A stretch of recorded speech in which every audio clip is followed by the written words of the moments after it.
बस इस जीवन को इनकी कृपा के आदर में समर्पित कर दो। जो आप पर कृपा हुई है ये अलौकिक है, अहेतुकी है और निश्चित ये परम कल्याण के लिए ही हम पर कृपा हुई है।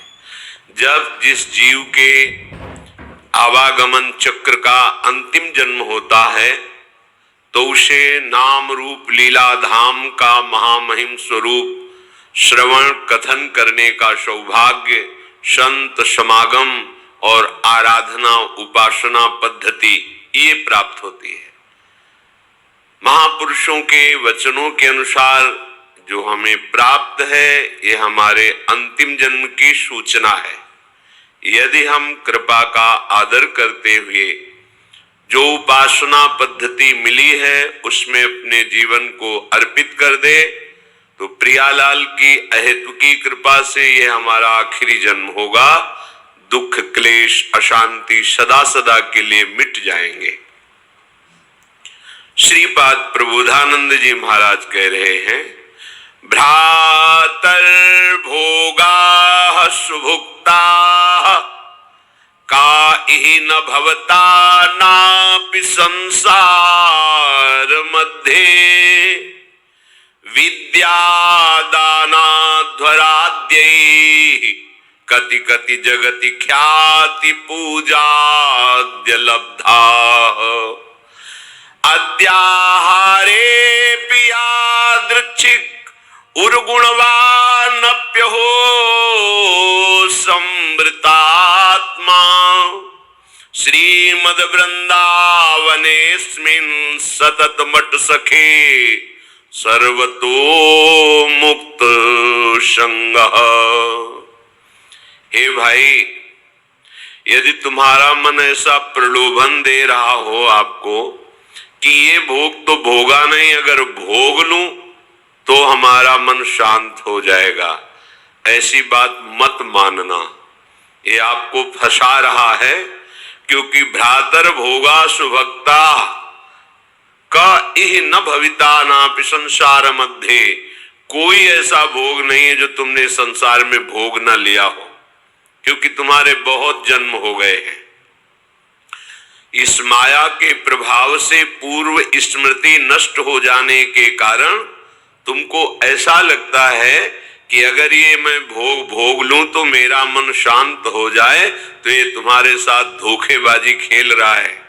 तुम्हारा अंतःकरण जो बुद्धि मन चित्त अहंकार है ये तुम्हारे साथ धोखेबाजी कर रहा है। जब इसे भोगों में उतारोगे तब ये फिर निर्णय करेगा। अंतःकरण इसमें वो नहीं, इसमें होगा सुख, इसमें नहीं इसमें होगा, पूरा जीवन बर्बाद कर देगा। कौन सा ऐसा भोग है जो तुमने उपभोग नहीं किया? सुभुक्ता खूब अच्छी तरह से भोगा है, पर इस माया ने ऐसे विस्मरण को प्रकट कर दिया है कि तुम्हें होश ही नहीं है। तुम्हें लगता है मैं पहली बार संसार में आया हूं तो पहली बार तो मुझे भोग लेना चाहिए। एक धनी घर के उपासक वैराग्य भावना से चलने की चेष्टा कर रहे थे तो परिक्रमा में मिलते थे। एक बार उन्होंने कहा, मेरा मन ऐसा कहता है, जैसा ये महापुरुष जन इशारा करते हैं कि एक बार तो मैं भोग के देख लूं तो अपने मन को समझा लूंगा। नहीं नहीं, ऐसी फिसलन है इसमें, जो फिसला तो गुरु कृपा हरि कृपा ही आपको पुनः चढ़ा सकती है, नहीं तो ये फिसलता ही चला जाएगा, पकड़ में नहीं आएगा। फिर आप ये उत्साह भी खो देंगे कि मुझे परमार्थ में चलना है। देख लेना, ये उत्साह भी खो देंगे। जैसे जैसे आप धर्मयुक्त विषयों का सेवन और अधार्मिक क्रियाओं का त्याग, वैसे वैसे आप में एक ऊर्जा शक्ति, एक अध्यात्म बल, निर्णय करने की शक्ति, दुखों को सहने की शक्ति, कोई तुम्हें परास्त नहीं कर सकता, ऐसा एक ओज तेज बल ये प्रकट हो जाएगा। ये जो आप निराश हताश उदास इसी मन की सलाह के कारण हुए हैं। इसलिए हे उपासक, हे भाई, तुमने सब भोग भोग लिए हैं, मन की इस चाल में मत फंसना। ये तुम्हारा जन्म केवल भगवत प्राप्ति के लिए है, प्रभु को रिझाने के लिए है। कभी मान बढ़ाई में, कभी भोग वासना में, कभी शरीराभिमान में, कभी मोह ममता, ये ऐसे फंसाती रहती माया।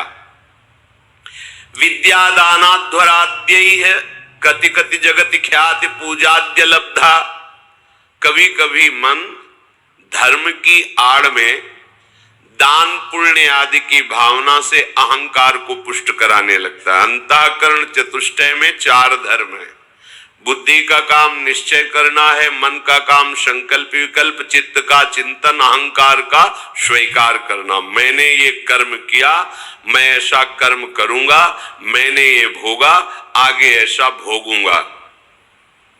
ये जो अहंकार को पुष्ट करने के लिए धर्म की आड़ में दान पुण्य आदि करते हुए हम अहम को बढ़ावा देते, ये माया का फसाव है।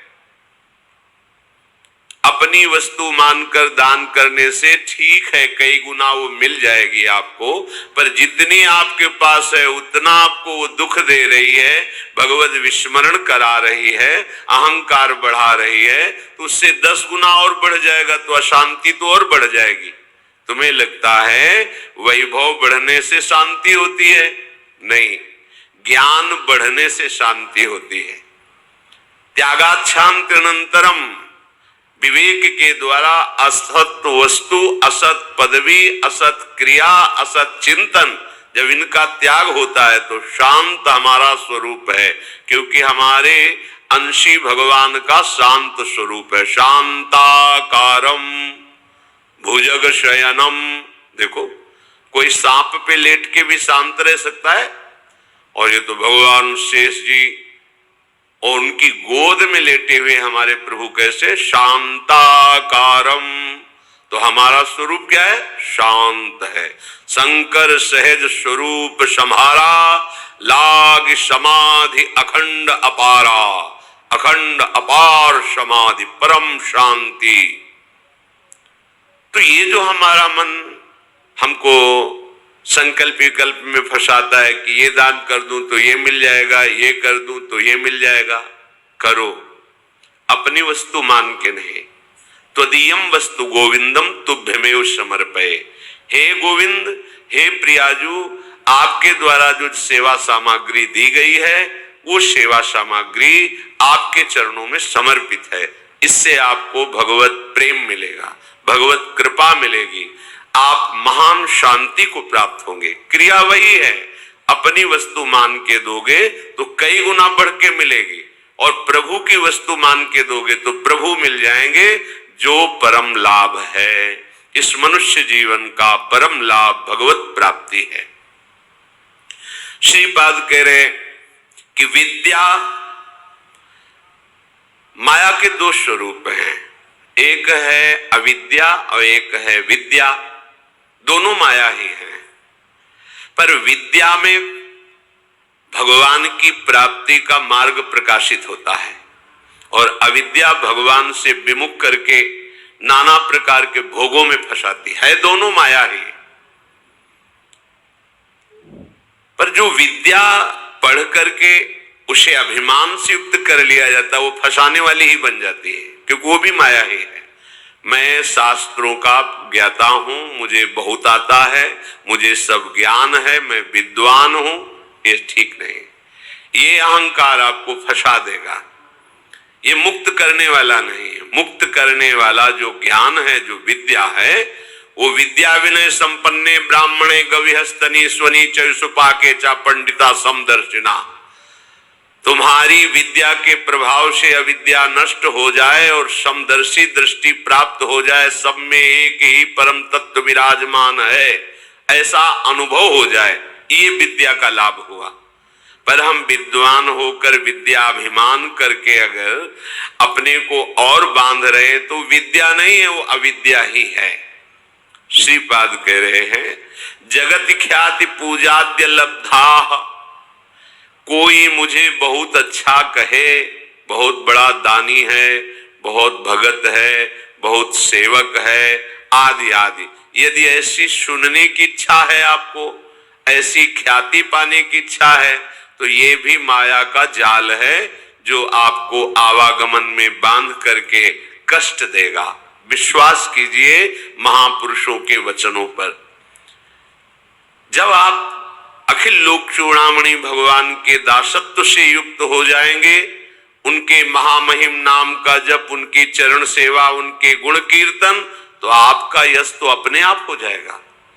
पर यदि आप चाहेंगे यश और उसमें राजी रहेंगे तो आपका परमार्थ नहीं बनेगा। स्वार्थ तो जय जयकार लोग करेंगे पर परमार्थ नहीं बनेगा। फिर लाभ क्या मिला? अद्याहारे पि यादृच्छिक उर्गुण वानप्य हो समृतात्मा। अब तुम हमारी बात मान लो, श्रीपाद कह रहे हैं अद्याहारे पि यादृच्छिक, भगवान की जैसी इच्छा हो, जो वो तुम्हें जिस परिस्थिति में रखे हैं उसमें संतुष्ट हो जाओ। जथा लाभ संतोष सदा काहू सो कछु न चाहोगे। अपनी ऐसी वृत्ति बनाओ कि भगवान से भी मांगने की इच्छा ना हो। जैसे वो मुझे रख रहे मैं उसमें राजी हूं।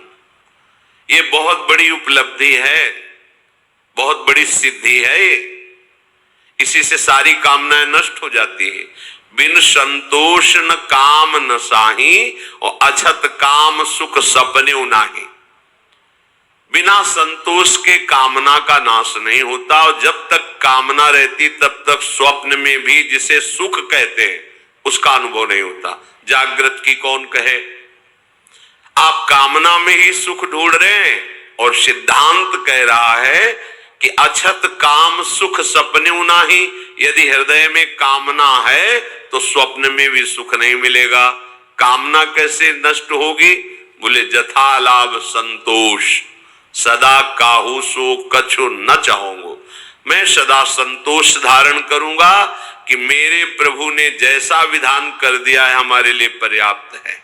जथा लाभ आद्याहारे पि यादृच्छिक, जो हमारे आराध्य देव है उनकी इच्छा के अनुसार हमें आहार वास वस्त्र व्यवस्था और संग, ये जो कृपा करके मिला है, हमको अब आकांक्षा नहीं करनी चाहिए किसी भी वस्तु की। सच्ची मानो जैसे कोई प्रश्न करे कि हमें सत्संग की आकांक्षा करनी चाहिए, हमें भगवत चरणारविंद के धाम में रहने की आकांक्षा करनी चाहिए। यदि आप ठीक से भजन करते हो तो आपको कोई आकांक्षा करने की जरूरत नहीं। आगे से आगे वो जहां पहुंचाना जो करना है अपने आप करेंगे। हम वृंदावन को जानते भी नहीं थे, पहली बार स्मरण हुआ कैसा होगा वृंदावन, क्योंकि अपने लोगों की अंतर्दृष्टि रहती थी, एक एक हरकत पर नजर थी अंदर की, बाहर का तो मतलब ही नहीं था। भगवान की ऐसी असीम कृपा रही है कि यौवन अवस्था में कभी कहीं भरपेट भोजन मिला हो तो मिला हो, ना कोई गर्म कपड़े पहनना, ना जीवन में कभी पंखा चलाना। ये ऐसी दुनिया का प्रपंच तो बहुत दूरी बात है, कभी पंखा के नीचे सोए हो ऐसा अनुभव नहीं है वृंदावन के सिवा। एकमात्र अंतर्दृष्टि, मेरी वृत्ति कहां है, बस इसी पर रहती थी। कहां है मेरी वृत्ति? बस हर तरह से इस मन को देखा है। जैसे लोग कहते हैं ना, मामू को मार्ग में पीएचडी की है, तो साधक उपासक साधु महात्मा केवल मन पर दृष्टि रखते हैं। सारी पढ़ाई मन की है, इसमें और कोई बाहरी बातें नहीं है। इसमें परम सिद्धि का जो लाभ होता है वो केवल मन पर दृष्टि रखी जाती है। उसी को दृष्टि में रख करके सृष्टि से बचा के और भगवान के चिंतन में लगाना, बस एक लगन लगी हुई, कैसे ब्रह्म साक्षात्कार हो, कैसे वहां कोई ये गुंजाइश नहीं थी। भोग सामग्री, भोग वार्ता, भोग दृश्य, घाटों में कहां गुंजाइश? दोपहर की तपती धूप में पंडों की छतरी के नीचे, और रात्रि में वही घाटों में थोड़ी देर भिक्षुकों के बीच में बैठ जाना, जो मिला मिला नहीं तो हर हर महादेव, शांत एकदम। ब्रह्मचर्य और संयम का बड़ा बल होता है, कभी निराश हताश, और ऐसा नहीं कि चलने लायक नहीं, ऐसा कभी अनुभव जीवन में नहीं हुआ। आप समझिए वो परिस्थिति अगर ना मिलती तो शायद है कि वो अनुभव भी ना होता। जो अनुभव, एक जो निश्चिंतता, निर्भयता, एक ठसक, हर समय नवीन उत्साह, वो भगवान ने जैसी परिस्थिति चयन की थी उसी में राजी होने से हो गया। एक बार इतने भूख से व्याकुल हुए तो दो संत आए काशी के, और ऐसा कहाँ रहते हो? घाटों में रहते। भोजन जो महादेव जी दे देते। या घाटों में कौन देता है? अन्नपूर्णा। कभी सतुआ इतना जिससे भिखारियों को लोग बांटते हैं, 2-4 किलो सतुआ लिया, 50 बैठे हैं, ऐसे ऐसे डाल दी, तो कमंडल का ढक्कन होता था ऐसे रखा, कोई एक पीस बर्फी रख दी ऐसे, बोले आओ चलो आज तुम्हें भोजन पवाते हैं। देखो मन की बात प्रभु ने सुन ली, लेकिन हंसी की बात, ले गए कमरे में बैठाला और 2 घंटे बाद आए। रात हो गई थी, शाम के बैठते थे जाके, आए बोले हमारे यहाँ तो प्याज लहसुन बनता है, आप खाते हैं? ये तो नहीं। अच्छा महादेव। हाँ निकले, खूब हंसे कि मन देखा तेरी चालबाजी नहीं चली, नियम लिया था कहीं नहीं जाएंगे, पर इतनी व्यवस्था हम अपनी तरफ से ले गए, और देखा तुम्हें उत्तर दिया महादेव, चल आज के बाद कोई बुलाए भी तो नहीं जाला है। जथा लाभ संतोष सदा का, ये बहुत बड़ी उपलब्धि का मार्ग है। चाहे गृहस्थ हो चाहे विरक्त हो, जैसी परिस्थिति प्रभु ने दी है, सच्ची मानिए तुम्हारे कल्याण के लिए वैसी परिस्थिति आवश्यक है। आप कह सकते हो बड़ा घर में प्रतिकूलता रहती, जरूरी है प्रतिकूलता। भगवत प्राप्ति के लिए जो तुम्हें प्रतिकूलता मिली जरूरी है, बड़े बड़े सिद्ध भक्तों को मिली है। आप तो अभी भक्ति के मार्ग में कदम रखना चाहते हैं, और जो भक्ति के सुभट हैं उनके साथ भारी से भारी प्रतिकूलता हुई। हम प्रतिकूलता का निरादर न करें, वो भगवत कृपा है जो मुझे दलदल से निकाल रही है। सबका स्वरूप सामने आ रहा है। रही मन विपदा हो भली, जो थोड़े दिन होए, हित अनहित या जगत में जान परे सब कोई। तो अद्याहारे भी यादृच्छिक उर्गुण वा नप्य हो समृतात्मा।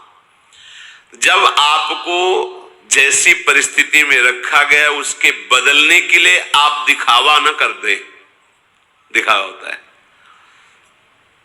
ब्रह्मबोध प्राप्त करने के लिए एक महापुरुष मिले थे, उन्होंने कहा था कि अपने गुणों को प्रकाशित ना करे, मौन का आश्रय ले, और ऐसे जैसे कोई विक्षिप्त हो ऐसे रहे, फिर उसकी जो यथालाभ व्यवस्था होती उसमें रहे तो उसे बहुत जल्दी ब्रह्मबोध प्राप्त हो जाता है। अपने गुणों को प्रकाशित करके, अपनी महिमा को प्रकाशित करके उसका उपभोग करने लगे तो फिर वो स्थिति से गिर जाता है, वो उस चरम अवस्था को प्राप्त नहीं होता। गंगा किनारे एक से एक महापुरुष, एक से एक दिव्य अनुभवी महापुरुष, यहां कह रहे उर्गुण वानप्य हो समृतात्मा। आप अपने गुणों को प्रकाशित करके ऐसा कहीं उपभोग तो नहीं कर रहे, अपने सम्मान का गुण प्रदर्शित करके, चाही हुई वस्तुओं का, मानी हुई मान्यता का यदि उपभोग कर रहे हैं तो आप अपने मार्ग से गिर जाएंगे। आपको गुण प्रदर्शन नहीं करना। हम प्रभु के गुण गा रहे हैं, प्रभु का नाम कीर्तन कर रहे हैं, प्रभु की सेवा कर रहे हैं, प्रभु का जस गा रहे हैं। हजारों को लाभ मिले, लाखों को लाभ मिले, करोड़ों को मिले, सबका मंगल हो, कोई परेशान। यहां कह रहे हैं कि अपने गुणों का प्रदर्शन करके प्राप्त विषयों का सेवन उपभोग करना, विषय आए स्वीकृत नहीं हृदय में, जथा लाभ संतोष सदा। महलों में राखो चाहे झोपड़ी में बांध दो, कोई प्रश्न नहीं है। चित्त का समाधान हो चुका है, अब कोई परेशानी नहीं है, कोई खुशी नहीं है, कोई दुख नहीं है। बहुत उत्तम स्थिति का वर्णन कर रहे हैं उपासक के। श्रीमद वृंदावनेस्मिन् सतत मठ सखे सर्वतो मुक्त संगा। ये अमृतमय वचन। वृंदावन में तुम्हारा आगमन हुआ, वृंदावन का आश्रय लिया, वृंदावन का वास, तो यहां किसी का संग मत करना। कह रहे सखे सर्वतो मुक्त संगा। सर्व संग और संत संग इस सर्व में नहीं आता।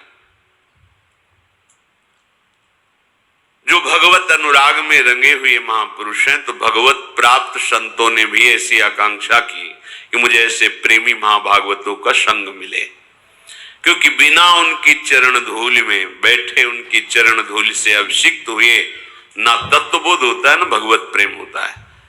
तो संतों का संग ही सर्व संग का त्याग कराता है।